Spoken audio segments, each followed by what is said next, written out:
बात यह है हनुमान की जो हकीकत है वो ये है, हकीकत मैं बताता हूं। जिस वक्त हरियाणा में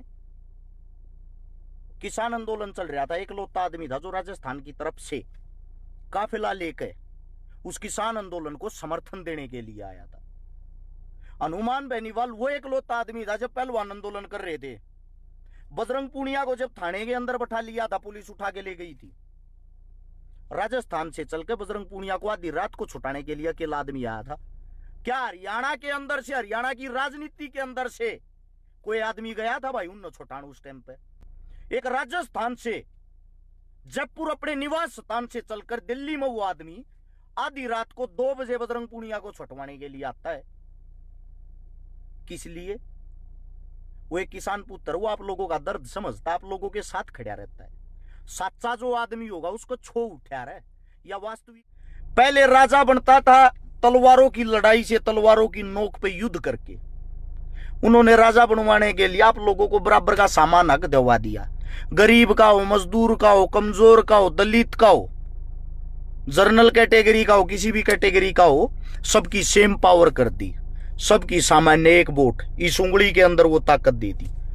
फिर बना दिया चुनाव का एक चुनावी प्रक्रिया चालू कर दी कि भाई पूरे गांव में जको काम पड़ जा, को काम करवानी हो पूरे गांव में, पूरा गांव खड़ा होगा, काम थोड़ी करवाऊगा, पूरे गांव ने काम भी तो करने हैं अपने। इस मारे गांव के अंदर तो एक आदमी को चुना जा, जिसका नाम होता है, जिसको बुलाया जाता प्रधान या सरपंच। गांव इसे मारे चुनाव करवाना शुरू कराया था। सबसे पहले तो बनाए जाते मेंबर, यानी कि हर एक पन्ने का एक मेंबर हो जो सरपंच था, वो अपने पन्ने की कमी बतावे। और फिर चुना गया गांव में का सरपंच, ताकि सारे मेंबरा की बात सुनकर सरपंच गांव में उससे हिसाब से विकास करावे। फिर 10-11 गांव के ऊपर बना दिया एक जिला पार्षद। पार्षद का काम होता 10-11 गांव के सरपंचा ने इकट्ठे करके सारा तक पूछे थारे गांव में क्या तकलीफ है, क्या करना है, उन सब का विकास, सबका भला करे। फिर उनके ऊपर बना दिया 50-60 गांव में। हरियाणा में 50-60 गांव हो जाए, राजस्थान में ज्यादा गांव हो जाए, 100-150 से भी हो जाए। विधानसभा बना दी जिसके ऊपर बनता विधायक। विधायक का काम होता सभी गांव के जिला पार्षद और सरपंचों से मीटिंग करे और उनके गांव के हाल बुझे और फिर उन गांव की मदद करे।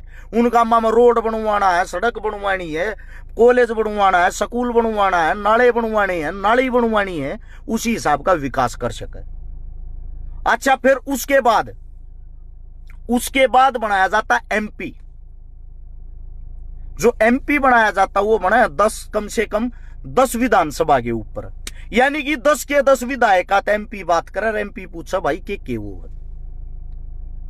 फिर जो एमपी होते हैं वो इकट्ठे होकर चुनते हैं प्रधानमंत्री। विधानसभा के जो विधायक होते हुए इकट्ठे होकर चुने मुख्यमंत्री। इस हिसाब से यह कैटेगरी बनाई थी, ऊपर से नीचे थी, न्यू वोट गिराएंगे, न्यू मदद होगी।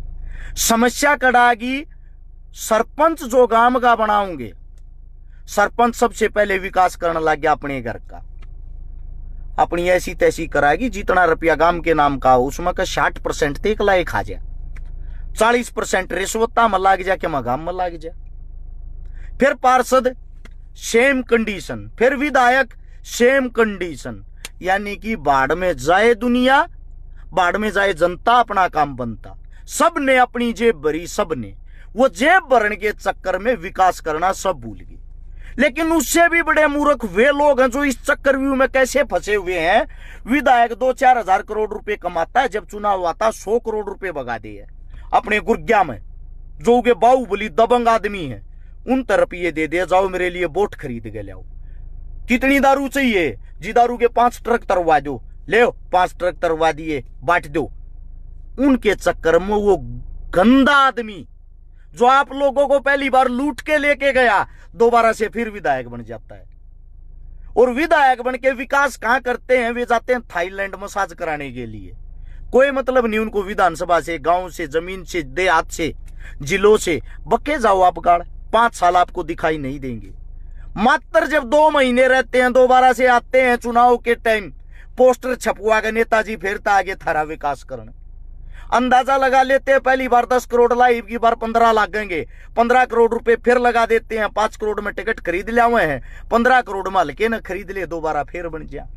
जब जो इतने रुपये लाने लाग रहा है वो थारा विकास कैसे कर देगा? थारी बहन बेटी, थारे बच्चे, थारे काका ताऊ क्यों को आगे बढ़ जाएंगे? जब तक अच्छी सुख सुविधाएं नहीं होंगी समाज के लिए, समाज कैसे आगे बढ़ेगा?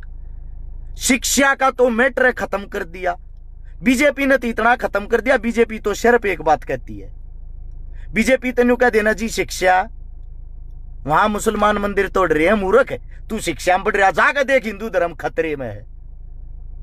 इस देश के हर एक मुख्यमंत्री का बायोडाटा निकालोगे, हर एक मुख्यमंत्री हिंदू है। इस देश का जितने भी सेंटर में जो मंत्री हैं 95% हिंदू हैं। इस देश का जो राजा है वो अपने आप को ये बताने लग रहा मैं हिंदू हूं। जब सब कुछ हिंदू है, सभी जगह हिंदू राज है, तो फिर हिंदू ही खतरे में कैसे है? इतनी मोटी आंखें आप कैसे बंद कर रहे हो? एक बात देखो, जब आप लोगों का मुख्यमंत्री हिंदू, प्रधानमंत्री हिंदू, राष्ट्रपति हिंदू, मंत्री हिंदू, फिर कहां कसर रहेगी भाई? फिर कौन सी आजादी चाहो, कौन सी वह जगह रहेगी जहां आप ये नारे लगाने लग रहे हो कि हिंदू तो खतरे में है? खतरे में हिंदू तो नहीं, खतरे में इन लोगों की कुर्सियां हैं।